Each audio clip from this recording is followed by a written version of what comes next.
I used to think YouTube Shorts was all luck, but after posting over 150 YouTube Shorts across 3 different channels, I'm now earning $2,000 a month from one channel, and I can now confirm there's no luck to YouTube Shorts. Here's a guide on how to make viral shorts so you can start seeing similar results. Step 1. Create a YouTube channel about something you're interested in so we can upload shorts. And there are 2 types of short channels you can create. One that repurposes content and one that uploads original content that you create yourself. My channel is the repurpose type, and I also recommend you take a similar approach if you want to make money as fast as possible. This is because you have an infinite amount of content and you don't need any skills or talent to be successful. You literally only need to know how to use video editing software, which I'll explain how to use later. Step 2. To have the highest chances of going viral within your first 5 shorts, I recommend you search your niche and view what's already working for inspiration, because what's working for other channels will likely work for yours. When I started my channel, I posted 6 shorts around topics I thought would go viral. They didn't go viral, and then I decided to take inspiration from what's already working. This decision caused my channel to get its first viral short only on the 7th upload to the channel, and I didn't realize until I had posted another 39 shorts to my channel that there was something different about this short that made it go viral. The difference between this short and all the other shorts on my channel was that it had high retention, and retention is the most important YouTube metric behind any short going viral on YouTube. I identified 2 techniques that I accidentally applied to the short to make it have high retention, and ever since learning these techniques, they have been responsible for all of the viral shorts on my channel. Continue watching to see how to apply these techniques when you create your first short. Step 3. Source clips to use within your first short. I have sourced every clip I've ever used in all of my shorts from YouTube, and using the trending topics you found in step 2, search for that topic on YouTube to find clips. Since my channel is in the football niche, I will search Neymar funny moments, and I'll select this short here because I can immediately see that it already has high engagement. And since I want to use this clip within my short,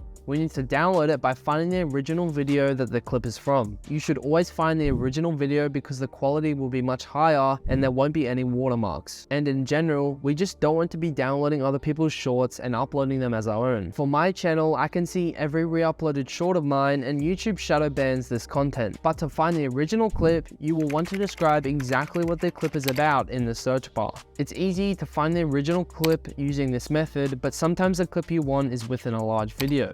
And since we found it, we will copy the URL and head to Google and search for a free YouTube video downloader. Most of the shorts on my channel are compilations, so I repeat this for multiple clips. Step 4. If you want to make money from the clips you downloaded, you have to make sure you're adding some type of edit. And to prove you can make money from this, we can look at the YouTube monetization rules for reused content, where if you edit your shorts, you'll meet this approved criteria of making a funny or thoughtful revision of content you didn't originally create. And if your content doesn't fall with any of these don'ts, you will be making money from YouTube Shorts. Step 5. It's now time to edit your short, and I'll be using Adobe Premiere Pro, but you can follow along using any other type of video editing software since almost all have a timeline feature. And before we start doing edits to increase retention, we first need to get our edit ready. To start, use a frame size of 1080 in the horizontal and 1920 in the vertical. You will have to Google how to change your frame size depending on what type of software you're using. But next, I will drag in the downloaded clips into the timeline, and I will delete the original sound, because for my content the sound adds no value. It's usually just some boring background noises. If you're doing some type of content that the audio adds value, of course you'll have to keep it in. And since my clip is within a large video, we'll have to use the cutting tool to cut the clip at the exact moment we want to use. And I'll delete the leftover clips and repeat this for all of my clips, because as I mentioned, I'm creating a compilation and we don't want to show these black borders, so we'll increase the scale of the video and then reposition it so it's centered within the frame. Step 6. Aim to achieve high retention, because as I mentioned, retention is the key metric behind any short going viral. The second technique I learned from studying my first viral short was that within the first second, I already had 1 text edit, 1 highlighted circle, and 2 sounds. These types of edits appeared every 2 seconds throughout the entire short to keep the viewer engaged both visually and auditory. And now we will apply this technique by adding our first edit just after the short starts, because we want change to occur within the first instant. This will stop viewers continuing to scroll on their feed, and they'll actually watch our short. And at this point, I will drag in a graphic such as a laughing emoji and place it above Neymar's head, because for this context, Neymar is mocking the reporter and it's funny. I will drag in and align a pop sound effect as soon as the graphic appears on the screen,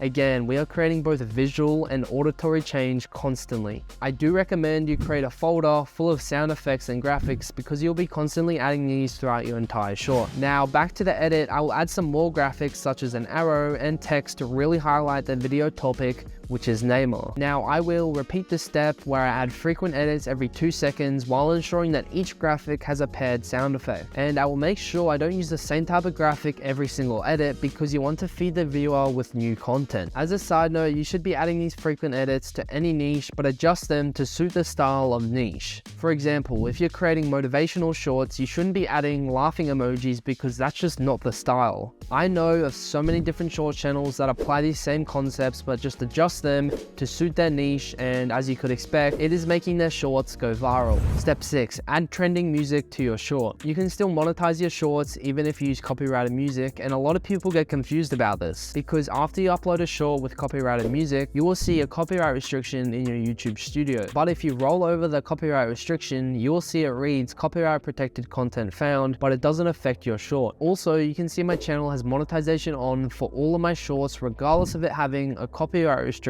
or not. Step 7, export the short in the highest quality possible and then upload it to your channel, and your views will probably explode for the first hour and then they'll flatline. This is something that's so discouraging about starting a new YouTube Shorts channel and something that doesn't make sense at all. For example, my first viral short received 7,000 views within the first 25 minutes and then it proceeded to flatline over a 24-hour period. But if we change the time period to lifetime, you can see that the short didn't go viral for 2 days. No one can actually prove why this happens to shorts, but I think it's YouTube's way of testing your short to a small group of viewers to see if it's a good video. And you need to understand one thing about YouTube Shorts is that it's a fair game, where if you create a good video that has high retention, it will go viral. Now let's look at the analytics. I uploaded the short 6 days ago when I was preparing for this video, and you can see the short has reached over 200,000 views in the last 7 days. These numbers are typical for a channel of my size, as I do have over 250,000 subscribers, and I'm expecting my short to still go viral because if we take a look at my channel and click on any of my viral shorts, you will see each of them don't get pushed into the algorithm for anywhere between 7 to 21 days. You should also expect a similar time period for any of your shorts to go viral, as I've only had one short on my channel go viral within a 24-hour period. And here's the rest of my short analytics. If you're interested in any of this information, just pause the video. And that's all you need to know about how to create a viral short. It's obviously not as easy just watching this video and then going to do it yourself. It will take time to get good at editing and actually learn how to create a good short. In my next video, I'm going to try YouTube automation, and we're going to turn a YouTube channel into a business where we do none of the work.